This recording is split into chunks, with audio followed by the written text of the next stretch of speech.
फैले हुए पहाड़ों के बीच एक गांव बसा हुआ था जो शांति में डूबा हुआ था। हवा में चमेली की खुशबू घुली हुई थी। सुबह की हवा में चिड़ियों का गाना गूंज रहा था। खेतों में हंसी की आवाज गूंज रही थी। गांव का जीवन सादा था लेकिन संतोषजनक था।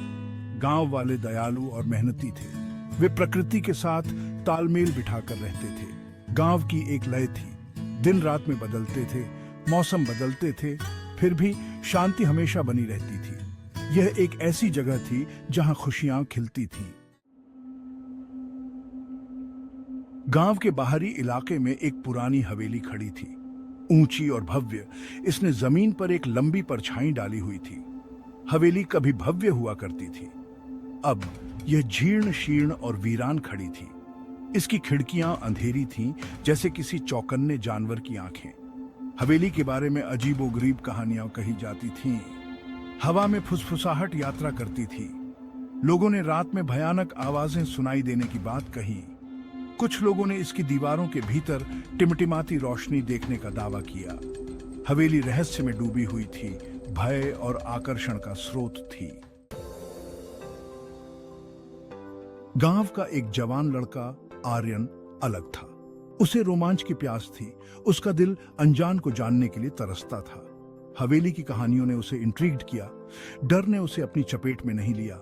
इसके बजाय उसके भीतर उत्सुकता खिल उठी। एक दिन आर्यन ने फैसला किया, वह हवेली में जाएगा। वह इसके रहस्यों को उजागर करेगा। वह अपने डर का सामना करेगा और विजयी होकर उभरेगा। जैसे ही आर्यन हवेली के पास पहुंचा, उसकी रीढ़ की हड्डी में एक सिहरन दौड़ गई। हवा ठंडी हो गई। सन्नाटा असहनीय था। उसने चरमराते हुए गेट को धक्का दिया और ऊंचे रास्ते पर कदम रखा। हर कदम उसे अनजान के करीब ले जाता था। उसके मन में शंका घर कर गई। क्या यह एक मूर्खतापूर्ण प्रयास था? क्या होगा अगर कहानियां सच थीं? लेकिन आर्यन दृढ़ था। वह विचलित नहीं होगा, वह इसे देखेगा। अंदर हवेली अंधेरी और धूल भरी थी। हर कोने से मकड़ियों के जाले लटके हुए थे। सृनाशा की गंध से हवा भारी थी। आर्यन ने सावधानी से हर कमरे की जांच की। वह सन्नाटे में अपनी ही धड़कन को गूंजते हुए सुन सकता था। अचानक उसने रोशनी की एक झिलमिलाहट देखी। वह एक कोने में मुड़ा और अपने ट्रैक में रुक गया। वहां एक कमरे के बीच में एक पारभासी आकृति खड़ी थी। ये एक बूढ़ी औरत थी। उसकी आंखें गहरे दुहक से भरी हुई थी। बूढ़ी औरत की आवाज धीमी थी, लगभग एक फुसफुसाहट। उसने आर्यन को अपनी कहानी सुनाई। वह हवेली की मालकिन थी। उसे अतीत में अन्याय का सामना करना पड़ा था। उसकी आत्मा फंस गई थी, शांति पाने में असमर्थ थी। आर्यन ने ध्यान से सुना। उसे बूढ़ी औरत के लिए सहानुभूति की लहर महसूस हुई। वह जानता था कि उसे उसकी मदद करनी होगी। उसने वादा किया कि वह उसे मुक्त करने के लिए हर संभव कोशिश करेगा।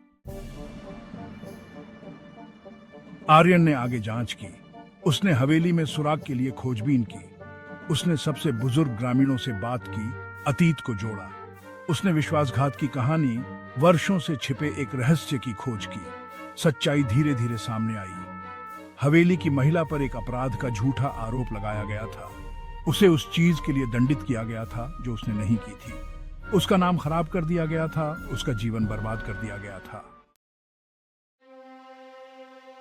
आर्यन ने ग्रामीणों को इकट्ठा किया। उसने वह सच्चाई बताई जो उसने अनकवर्ड की थी।